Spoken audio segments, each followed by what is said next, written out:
آج ہمارے والدین، اکثر والدین چند ایک ہیں جو اسلامی گھرانے سے تعلق رکھتے ہیں اور اسلامی سوچ رکھتے ہیں، مسلمان تو سب ہیں، ذہنی طور پر، فکری طور پر اس کو آسان کہہ لو، جیسے ہم جسمانی طور پر تو آزاد ہیں لیکن ذہنی طور پر ہم غلام ہیں۔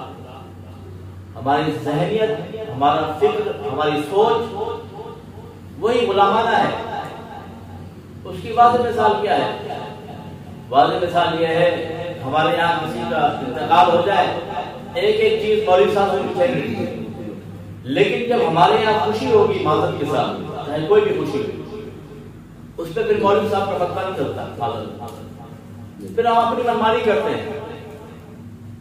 یہ منمانی نہیں ہونی چاہیے، اس کو بھی شریعت کے ہی تقاضے میں رکھنا پڑے گا، ورنہ علامہ اقبال نے صحیح کہا تھا، وضع میں تم و نصارہ، تمدن میں ہنور، وضع کا عیسائیوں کی طرح ہے، تمدن رہن سہن ہمارا یہودیوں کی طرح ہے وہ مسلمان جسے دیکھ کے شرمائے یہود، ایسے مسلمان تھے جس کی حالت ایسی تھی۔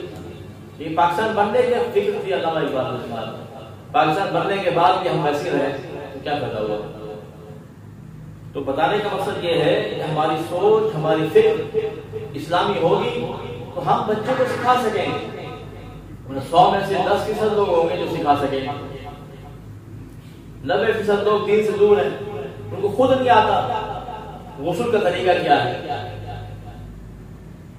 اور بچہ جو ہے، بیٹی کس وقت بالغ ہوتی ہے والدہ کو پتہ ہونا چاہیے، ماں بتائے گی بیٹی کی پرورش ماں نے کرنا ہے، اور بیٹے کی پرورش باپ نے بتانا ہے کہ کب آپ نے بالغ ہونا ہے اور اس کے معاملات کیا ہوں گے۔ اس حوالے سے عورتوں کے معاملات کیا ہیں؟ 9 سے 12 سال، اس میں اگر ان کے خاص ایام شروع ہو گئے، کم سے کم 3 دن ہیں، زیادہ سے زیادہ 10 دن ہیں، تو بالغ ہو، جیسے سر پاک کریں گی پھر وہ نماز پڑھنا اس پر ضروری ہو جائیں گے۔ بچے کے لیے کیا ہے؟ 12 سال سے 15 سال، اب 9 سے 12 سال لڑکی کا بتایا گیا ہے، فقہاء نے بتایا، تو 12 سال تک اگر کوئی نشانی نہ آئے تو وہ بالغ شمار ہو جائے گا، نماز فرض ہو جائے گی۔ اور بچے کا کیا ہے؟ 12 سے 15 سال، اس میں کیا احترام اس کے ساتھ ہو جائے گا، ٹھیک ہے؟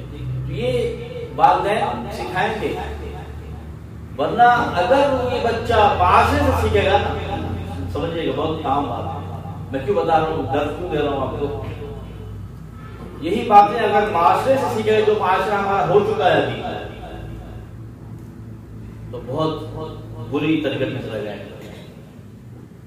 اس لیے ہم نے اس دین کو صرف مسجد تک، مدرسے تک محدود نہیں کرنا ہے، بلکہ اسے اپنے گھروں میں بھی جگہ دینی ہے۔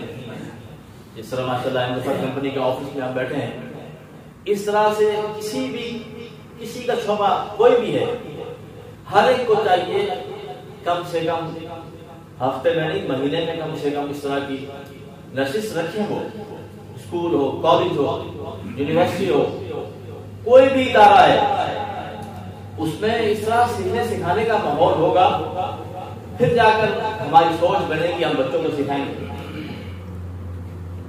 تو یہ معاملہ ہے۔